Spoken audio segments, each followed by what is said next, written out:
वहीं हमीरपुर में देर रात आए आंधी तूफान के बीच बड़ा हादसा हो गया। बेतवा नदी पर निर्माणाधीन पुल का स्लैब गिरने से मलबे में दबकर 6 मजदूरों की मौत हो गई, जबकि कई मजदूरों के फंसे होने की आशंका है। हादसा लालपुरा थाना क्षेत्र के मोरा कादर गांव में हुआ, जहां मजदूर पुल के हिस्से में नीचे सो रहे थे। एसडीआरएफ और प्रशासन की टीमों ने राहत एवं बचाव कार्य शुरू कर दिया है। 3 मजदूर पिलर पर फंसे बताए गए हैं, जिन्हें सुरक्षित निकालने का प्रयास जारी है।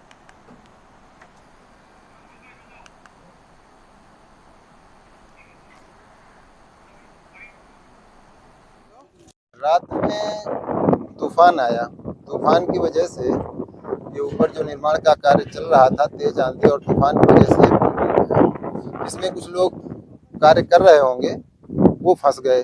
कुछ तो नीचे गिर गए जो दब गए, जिसमें से उनकी मृत्यु भी हो गई। उनका भी रेस्क्यू कर दिया गया, निकाल लिया गया। 3 लोग जीवित ऊपर बचे थे पुल पे, उनको भी सकुशल उतार लिया गया। देखिए 28 तारीख को रात में प्रतापगढ़, कौशाम्बी, शाहजहाँपुर और फतेहपुर में मृत्यु होने की सूचना प्राप्त हुई है रातों रात। यहाँ पर करीब 5, कुल मिला के 5 लोगों की मृत्यु, 6 लोगों की मृत्यु रिपोर्ट हुई है।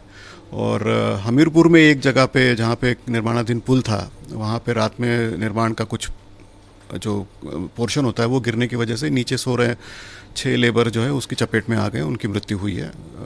जो मलबे से जो उनकी शरीर था वो वापस रिट्रीव कर लिया गया है। एसडीआरएफ की टीम रात को 2 बजे के आसपास ही पहुंच गई थी वहाँ पर। 2 टीमें वहाँ पर लगाई गई थी और जो है रेस्क्यू का काम है वो पूरा हो चुका है। जो वहाँ के जो श्रमिक थे उनकी सुरक्षा को लेकर जहाँ भी अनदेखी हुई है उसके लिए जिलाधिकारी और लेबर डिपार्टमेंट जांच कर रहा है और अग्रेतर कार्रवाई करेगा। लेकिन अन्य मामलों में जहाँ पर मौसम की वजह से मृत्यु हुई है या फिर पशुहानि हुई है, घायल हुए हैं, वहाँ पर जो अनुग्रह धनराशि दी जानी होती है वो हम लोग अगले 24 घंटे के अंदर जो है तत्काल रूप से मुहैया कराएंगे। आपकी बात सही है। माननीय मुख्यमंत्री जी ने इसके बारे में गंभीरता से मतलब इसको लिया है और कड़े निर्देश जारी किए गए कि जो अनुग्रह धनराशि या जो मदद दी जानी है वो तत्काल जो है लोगों तक पहुंचाई जाए करके। उसी के क्रम में जो है वो रेस्क्यू ऑपरेशंस पूरा कर लिया गया है। अनुग्रह धनराशि हम लोग तत्काल वितरित करेंगे बिना किसी विलंब के। और साथ ही में जो अलर्ट्स आते हैं, जो मौसम विभाग जब अलर्ट भेजता है, वार्निंग भेजता है, तो उस वार्निंग को तत्काल जो है लोगों तक पहुंचाने का कार्य भी किया जा रहा है। एक तो 112 नंबर की जो हमारी गाड़ियां हैं पुलिस विभाग की, उसके माध्यम से भी हम लोग वार्निंग्स आगे प्रोपोगेट करेंगे। साथ ही जो हमारे नगर पालिकाएँ हैं, परिषद है, नगर निगम है, ग्राम पंचायत है, इसमें स्थापित जो पब्लिक एड्रेस सिस्टम्स है उसके माध्यम से भी जो है वार्निंग्स आगे लोगों तक पहुंचाई जा रही है। और साथ में ये जो कम्युनिटी रेडियो है, एफएम रेडियो है, हैम रेडियो है, उसके माध्यम से भी जो है उसको एक्टिवेट करके जिलाधिकारी सुनिश्चित कर रहे हैं कि ये वार्निंग जो है लोगों तक तत्काल पहुंचाई जाए। एक नवीन सेवा भी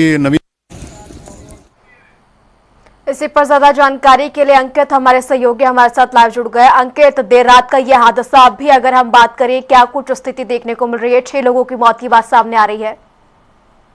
जी, मैं आपको बताना चाहूंगा, ये देर रात का जो हादसा था, ये ऐसा हादसा था कि इसकी जानकारी होते ही ग्रामीण जो जिस क्षेत्र में बन रहा था पुल, वहां अफरा तफरी का माहौल हो गया।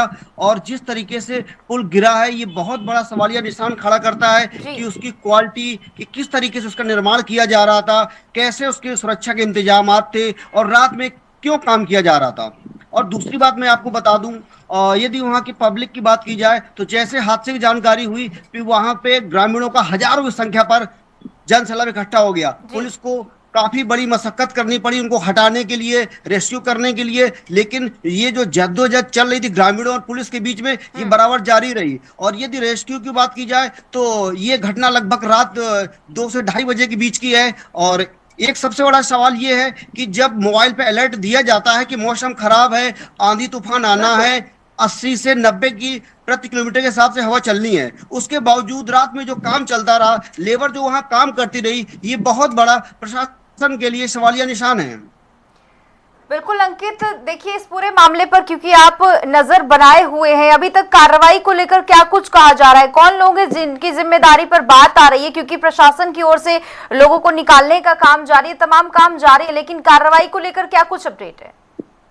कार्रवाई की बात की जाए तो यहाँ पर एडीजी जोन प्रयागराज भी आ चुके हैं। उन्होंने गहनता से हर पॉइंट पे जांच की है और लोगों को वहां जाना प्रतिबंधित कर दिया गया है। वहां पे हर पॉइंट पे जांच चल रही है कि हादसा कैसे हुआ, क्यों हुआ, और इसमें जो भी लापरवाही है, जो उसमें अभियंता है उसको निलंबित किया गया है और जो लोग उसमें हैं उनके ऊपर कार्रवाई की बात चल रही है। मेन मुद्दा यहाँ पे सुरक्षा और रात में काम करने का है, इसके हर पॉइंट पे जांच चल रही है। ये जो लोग इस हादसे का शिकार हुए हैं, ये लोग निहायत ही गरीब लोग हैं जो कि लेबर का काम कर रहे थे। और जो राज्यसभा सांसद प्रतिनिधि हैं अशोक तिवारी ने बताया कि धूप अधिक होने की वजह से ये लोग रात्रि में काम कर रहे थे। जैसा उनके द्वारा बताया गया कि ये जो रात्रि में काम कर रहे थे उसी समय आंधी और तेज हवाएं चलती हैं, तो ये लोग अफरा तफरी में बचाव के लिए यहाँ वहां भागते हैं और ये जो पुल का जो पिलर है टूट जाता है। जो 25 मीटर की स्लैब है वो नीचे भरभरा कर गिर जाती है और ये लोग सब घटना का शिकार हो जाते हैं। जी अंकित, आप घटनास्थल पर मौजूद है। जिस तरीके की जानकारी भी अभी तक सामने आई थी, 9 करोड़ जो है प्रोजेक्ट की राशि बताई जा रही है और जो पिलर है वो भी साफ तौर पर देखे जा सकते हैं कि काफी मोटे में। ऐसे में इस तरह की जो घटना है वो कई सवाल के निशान खड़े करती है, क्योंकि देर रात की बात है और पुल के नीचे ही जो है यहाँ पर सारे कर्मचारी सो रहे थे। जी मैं बता दूं, ये जो पुल है इसका जो बाबूराम निषाद राज्यसभा सांसद हैं उनकी पैरवी और उनकी ये कहने के बाद ये पुल का निर्माण कार्य चालू हुआ था और इसकी जो लागत है 92.50 करोड़ की इसकी लागत से काम शुरू हुआ था। द साल्टर नाम की कंपनी जो संस्था है इस पुल में काम कर रही थी। और ये जो गुणवत्ता की बात आप करें तो जिस तरीके से भरभरा कर ये नीचे गिरा है इसकी गुणवत्ता पर बहुत बड़े सवालिया निशान खड़े होते हैं कि इसके जो जेई एक्सीएन एई जो सेतु निगम के हैं क्या उन्होंने समय रहते इसकी जांच की है या नहीं की है। यदि समय रहते क्वालिटी की जांच की है, गुणवत्ता की जांच की है तो आज ये जो हादसा हुआ है